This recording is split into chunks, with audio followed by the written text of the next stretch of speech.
పోలవరం ఏపీకి జీవనాడి అని పోలవరం ఎత్తు తగ్గించడం వల్ల స్టోరేజ్ కెపాసిటీ తగ్గిపోతుందని వైఎస్ఆర్సీపీ పార్లమెంటరీ పార్టీ నేత వైవి సుబ్బారెడ్డి అన్నారు. ఎంపీలు మిథున్ రెడ్డి, వైఎస్ అవినాష్ రెడ్డి, పిల్లి సుభాష్ చంద్రబోస్, గురుమూర్తి, గొల్లా బాబురావు, మేడ రఘునాథ్ రెడ్డితో కలిసి వైవి సుబ్బారెడ్డి మీడియాతో మాట్లాడారు. 150 టీఎంసీల సామర్థ్యం 115 టీఎంసీలకు పడిపోతోంది. ఈ అంశంపై కేంద్ర ప్రభుత్వం పైన దృష్టికి తీసుకెళ్లి పోరాటం చేస్తామన్నారు. విశాఖ స్టీల్ ప్లాంట్ ఉద్యోగులకు జీతాలు ఇవ్వడం లేదని, ఉద్యోగస్తులు అందరికీ వెంటనే జీతాలు చెల్లించాలని డిమాండ్ చేశారు. స్టీల్ ప్లాంటుకు అవసరమైన గనులు కేటాయించాలని సుబ్బారెడ్డి కోరారు. ఉద్యోగస్తులు అష్యూరెన్స్ ఇయటమే కాకుండా ఉద్యోగస్తులకు నిలిపేసిన జీతాలు కూడా పూర్తి స్థాయిలో విడుదల చేసే కార్యక్రమం చేయాలని చెప్పి మేము వైఎస్ఆర్ కాంగ్రెస్ పార్టీ తరఫు నుంచి కేంద్ర ప్రభుత్వాన్ని డిమాండ్ చేస్తూ ఉన్నాం.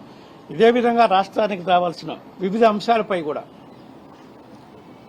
2 చట్టసభల్లో కూడా మేము పార్లమెంట్ సభ్యులందరము కేంద్ర ప్రభుత్వంపై ఒత్తిడి తీసుకొచ్చే కార్యక్రమం చేస్తుంటే తెలుగుదేశం పార్లమెంట్ సభ్యులు 2 సభల్లో కూడా ఊరక వైఎస్ఆర్ కాంగ్రెస్ పార్టీ పార్లమెంటు సభ్యులపై, మా నాయకుడు జగన్మోహన్ రెడ్డి గారిపై నిందలేసే కార్యక్రమం చేస్తున్నారు. నిన్న కూడా ప్రెస్ మీట్ పెట్టి మా పార్లమెంటు సభ్యులపై నిందలేసే కార్యక్రమం చేస్తున్నారు.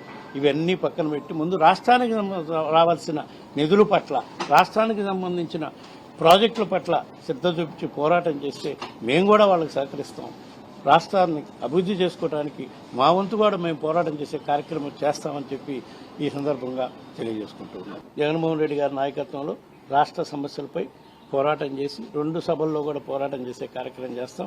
కేంద్ర ప్రభుత్వ మంత్రులు కూడా కలిసి ఈ సమస్యలను పూర్తి స్థాయిలో పరిష్కారం చేయాలని చెప్పి ఈ సందర్భంగా కోరుతున్నాం. రాష్ట్రంలో ఎంతో మంది రైతులు గిట్టుబాటు ధరలు లేక ఈరోజు రాష్ట్రంలో పరిస్థితి చాలా దారుణంగా ఉంది. మరీ ముఖ్యంగా మిర్చి రైతులకి గిట్టుబాటు ధర లేక కర్నూలు జిల్లా, గుంటూరు జిల్లా రైతులు గిట్టుబాటు ధర లేక కొనేవాళ్ళు లేక, అదే మా ప్రభుత్వం ఉన్నప్పుడు జగన్మోహన్ రెడ్డి గారి నాయకత్వం వైఎస్ఆర్ కాంగ్రెస్ పార్టీ అధికారంలో ఉన్నప్పుడు ఇంటర్వెన్షన్ అయ్యి